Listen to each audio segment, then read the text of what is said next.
కండం వాడితే త్వరగా వీర్యం పడుతుందా? కండం వాడితే త్వరగా వీర్యం పడదండి, కొంతవరకు ఆగుతుంది కూడా. అందుకే శీఘ్రస్ఖలనం ఉండే సమస్య ఉన్న వాళ్ళకి కండం కూడా వాడి చూడండి అని చెబుతాం.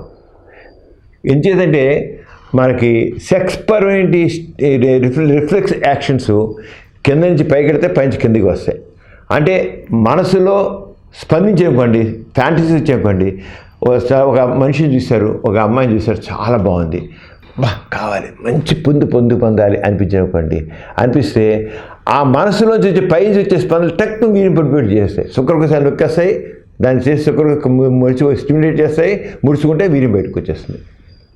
అలా కాకుండా కొంతమందికి ఏంటంటే పురుషాంగం దగ్గర ఇలా ఒరిపిడి కలిగించామండి, అక్కడి నుంచి రిఫ్లెక్సేషన్ పైకి వెళ్ళి బ్రెయిన్లో స్టిమ్యులేషన్ కలిగించి అక్కడి నుంచి మళ్ళీ స్టిమ్యులేషన్స్ వస్తామన్నమాట.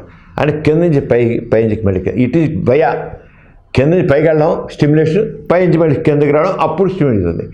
కండం తిరిగినప్పుడు ఈ స్టిమ్యులేషన్ కొంచెం తగ్గుతుంది. అయితే అందరికి కాదు, ఎందుకు చెబుతాయి కదా, మనసులో మంచి మోజు బొర్రలను ఫ్యాంటసీ అనేది బ్రెయిన్లో తగిలినవ్వండి, ఇది గేజ్ చేస్తే నో యూస్.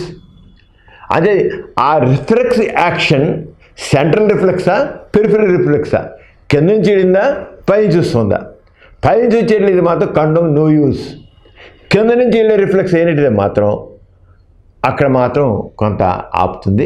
అంచేత శీఘ్రస్ఖలనం సమస్యను నిరోధించడానికి, త్వరగా వీర్యం పడకుండా ఆపడానికి కండం ఒక యూస్ దాదాపు 50% ఉంటుంది అనుకోవచ్చు. డాక్టర్ సమరం ఛానల్ని సబ్స్క్రైబ్ చేసుకోండి. కొత్త వీడియోస్ నోటిఫికేషన్ కోసం బెల్ గుర్తుని నొక్కండి.